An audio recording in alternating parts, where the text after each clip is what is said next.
Who else is going to be there? Just the old gang. To you guys. Cheers, mate. We are friends from university. I know that we haven't seen each other in ages. Oh, years. Yeah. Listen, Pete, just so you know, you're not doing too well. Been a bit crap, haven't you? What? I just thought you should know. Mate, come on, we're waiting. Oh, whoops. Oh, come on. Guys. Everyone's being mean, and I don't know what's going on. You're just a bit anxious. That's nothing new, right? Hey, chill out. Sorry. No, don't worry, you're probably just paranoid about everything that happened yesterday. You know I'm seeing a therapist? That's good. Yeah, we always hope you do that one day.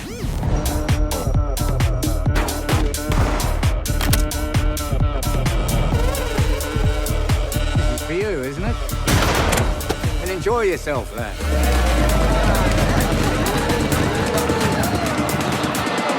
Everybody loves you, PD.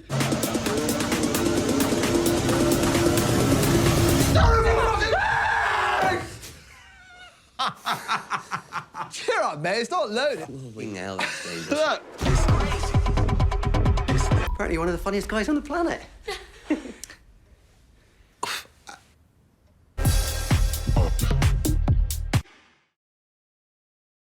Guys, this is one of the most uncomfortable films I've ever seen. And I've seen a lot of movies. Now, me and one of my podcast co-hosts, I was telling him how much I love your movie, and he was saying, well, it was so uncomfortable. I couldn't buy into the characters. All of them were so unlikable, but I was trying to argue with him and say, but that's the point. This is is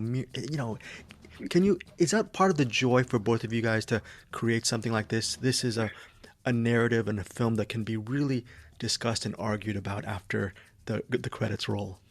Yeah, totally. That's what we wanted, to keep it kind of open-ended and not give anything away, and for that to somehow not feel like a cop-out. That was the sort of challenge. And yeah, I hear what he's saying about the characters being likable, but hopefully they're just sort of flawed enough that you kind of you go along with what's happening to Pete at least. But yeah, and it's all part of the unsettling experience, hopefully, in that, I hope people should never be fully sure on whose side to be on, and I think I would love that to be a discussion that people have coming out of the movie about were his friends assholes and he was quite nice, or was it the other way around, and what does it mean to be an authentic person who's maybe a bit obnoxious, or a good person who's maybe a bit self-involved? I think those kind of contradictions are actually more like real life than having people that are really likable or really dislikable. So yeah, I'm pleased that there's discussion and debate around that element of the film. Yeah. And I think it's fitting that Pete because I think that what you realize, further what you're saying about authenticity, what you realize slowly is that Pete doesn't like himself either, and is kind of wants to be something he's not, and that's kind of what hopefully is a relatable enough thing that people go through or can recognize. He too probably would hate to watch this film, and he's stuck in this sort of cycle of pretending but wanting to be good, but worrying that he's not good, and I guess it's appropriate that that might be hard to watch, but we hope that it's sort of interesting enough and sort of true to life enough.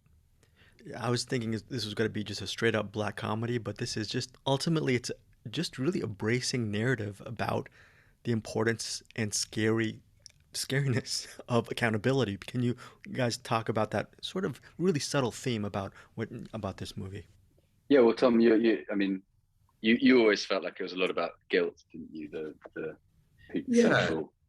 Yeah, it feels like a lot of Pete's motivations, and is this terror of being exposed. And I suppose, a film that is looking at a time, a specific time in people's lives. They were friends at university and they're coming back together. So there's this large amount of time that's passed, and they're now different people. And I suppose it was interesting to explore that idea of kind of worrying about that guy you were, and worrying that the friends that that you're with are kind of going to bring that back out in you, and I guess forgiving yourself for who you were. But yeah, it felt right that Pete was just constantly, it felt like true to life that a lot of his kind of neuroses comes from a panic about being exposed for something, and he doesn't know what it is, and maybe it's, I mean, he sort of does explain, you kind of eventually find out what it is, but then it felt funny to subvert that, and for that not to be the thing,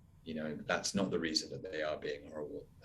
Felt like a good twist on that whole kind of big reveal horror film moment, that actually that was just his hang up, albeit, he is right to feel guilty about it, but it's the sort of guilt that's been destroying him, and making him act guilty, which isn't fun to be around.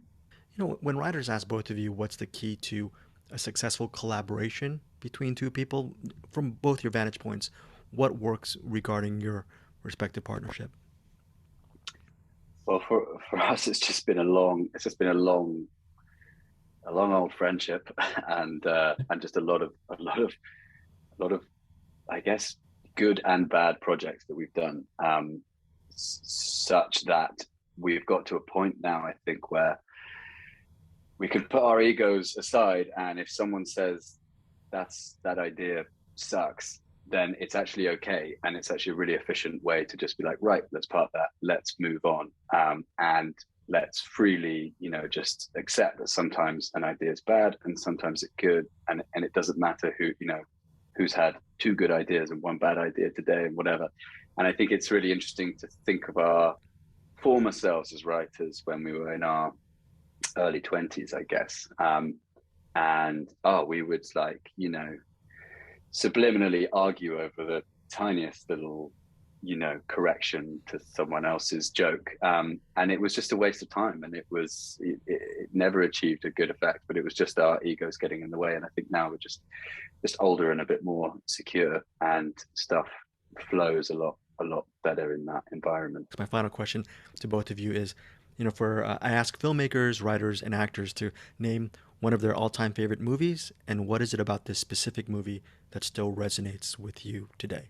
Well, I'm sorry to steal this one, Tom, but we both were hugely influenced by a film called Force Majeure, which kind of felt like a real inspiration in terms of teasing out, an uncomfortable situation to a sort of absurd level, where it just becomes kind of hysterical almost, but you're sort of laughing as a kind of coping mechanism for how painful the whole thing is. And there were just some moments in that really, really made me howl with laughter, and we kind of wanted, a sort of something to shoot for, and I would never claim we did it, was to sort of have a couple of those moments, similar moments in the film, and to explore things in a similar way tonally. Tom, your choice was stolen. Do you have one?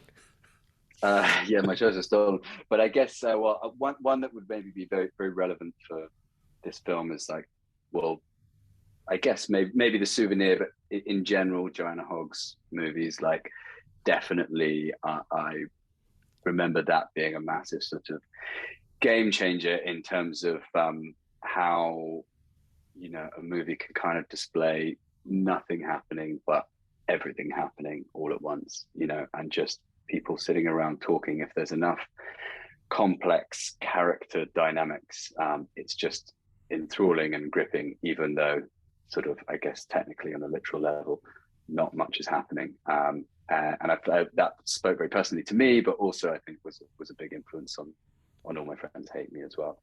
Thank you guys so much for your time. And very quickly, how cool is it that now people are telling you, I can't wait to see this movie again now that the puzzle is kind of put together? Is that a cool thing for both of you? So cool.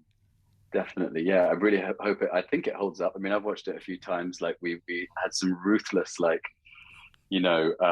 plugging of plot holes and making sure that everything would check out on a second watch in terms of who's out of the room when secrets would have feasibly been told without Pete's knowledge. So fingers crossed it's going to hold up next time you watch Yeah, it. don't watch it 3 times, because then stuff unravels. Yeah. Thank you guys so much for your time. I really appreciate it. Cool. Cheers. Thank you. Greg. All right, take care.